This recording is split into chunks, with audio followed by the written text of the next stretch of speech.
अस्सलामु अलैकुम वरहमतुल्लाहि वबरकातुहू। नबी करीम सल्लल्लाहु अलैहि वसल्लम ने हमें मस्जिद में जमात के साथ नमाज पढ़ने की तलकीन की है और फिर साथ उसकी फजीलत भी बता दी कि ये अकेले नमाज पढ़ने से 25 गुना ज़्यादा जो है इसकी फजीलत है।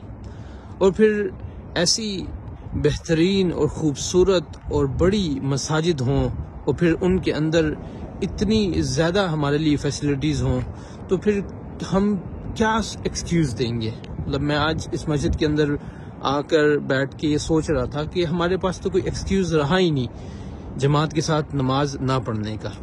अब ये मस्जिद जो आपको मैं दिखा रहा हूँ ये कुवैत की एक बहुत ही बड़ी मस्जिद है और बड़ी मारूफ मस्जिद है। मस्जिद राशिद इसका नाम है। और ये मस्जिद यहाँ पर अमूमन रमज़ान के अंदर तरावियाँ जो है वो शेख मिशाइल लफासी भी पढ़ाते हैं। और इस मस्जिद में क्या है कि फजर की जो जमात है वो 45 मिनट्स के बाद यहाँ पर जमात होती है। अब सुभान अल्लाह, मतलब आप देखें कि अजान हुई है उसके 45 मिनट बाद जाकर जमात होनी है।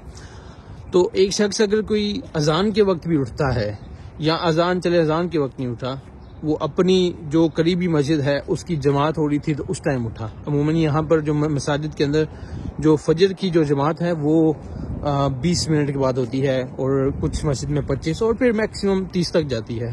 फिर ये कुछ इस तरह की भी यहाँ पर मस्जिद हैं जहाँ पर 40, फिर ये वाली मस्जिद जो है ये सुभान अल्लाह 45 मिनट्स के बाद यहाँ जमात होती है। तो मतलब इंसान अगर अपनी मस्जिद के जमात की टाइम भी उठता है तो इंसान को सुस्त नहीं होना चाहिए कि जमात तो निकल गई अब मैं घर में पढ़ लेता हूँ। ये मस्जिद है, यहाँ पर आएँ आप 45 मिनट के बाद आप 45 मिनट तक भी आप पहुँचेंगे तो इंशाल्लाह जमात मिल जाएगी। और भी बहुत सारे फ़ायदे आपको यहाँ पर मिलेंगे। उसमें से एक ये भी है कि आपको पहली सफ़ भी मिल जाएगी। आप जमात के टाइम भी आएंगे तो इंशाल्लाह आपको पहली सफ़ भी मिल जाएगी। अब पहली सफ़ के फ़वाइद भी आपको पता है, सुभान अल्लाह।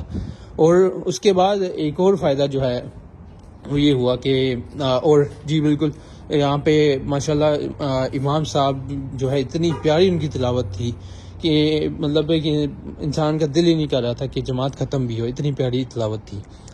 और उसके बाद जब जमात ख़त्म हुई है तो मैंने टाइम देखा तो शुरू की नमाज के लिए सिर्फ़ और सिर्फ 20 मिनट रह गए थे। अमूमन मसाजिद के अंदर क्या होता है कि जमात ख़त्म होती है एटलीस्ट 1 घंटा तकरीबन पड़ा होता है तो इंसान सुस्त हो जाता है, कहता है नेक्स्ट टाइम मैं जो है ना मैं नेक्स्ट टाइम मैं पढ़ लूँगा। मतलब वो फ़ायदा हासिल करने के लिए, वो जो सवाब हासिल करने के लिए। इसमें नबी करीम सल्लल्लाहु अलैहि वसल्लम ने फरमाया है कि जो शख्स फजर की नमाज़ पढ़ता है फिर उसके बाद मस्जिद में रुकता है और फिर जब तक शुरू का टाइम होता है फिर शुरू की 2 रकात पढ़ता है तो उसको हज और उम्रे का सवाब मिलता है। तो वो सवाब भी आप इस मस्जिद के अंदर आके बड़ी ही आसानी से हासिल कर सकते हैं। आप सिर्फ 20 मिनट बैठना है, आप सुबह के अज़कार ही आप करेंगे तो आपके 20 मिनट ऐसे ही गुजर जाएंगे और फिर आप जो है आपको वो भी सवाब आपको मिल जाएगा।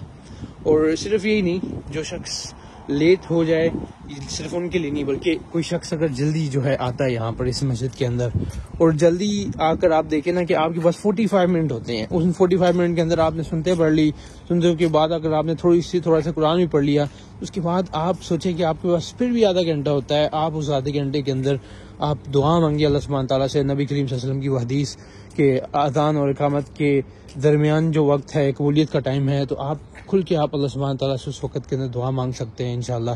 तो ये बहुत ज़बरदस्त अपॉर्चुनिटी है। हमें चाहिए कि हम मस्जिदों का बात करें, आएँ मस्जिदों में नमाज़ पढ़ें जमात के साथ। और बिल्कुल ज़ाहिर सी बात है फजर और इशा की जो जमात है वो जमात के साथ पढ़ना उसकी एक अलग फजीलत हमें बताई गई है। और फिर बिलखुसूस जुम्मे वाला दिन फजर की नमाज जो है उसकी हमें एक अलग हदीस मिलती है। तो बहुत सारी हदीसें हैं, बहुत सारे मौके हैं हमारे पास सवाब हासिल करने के।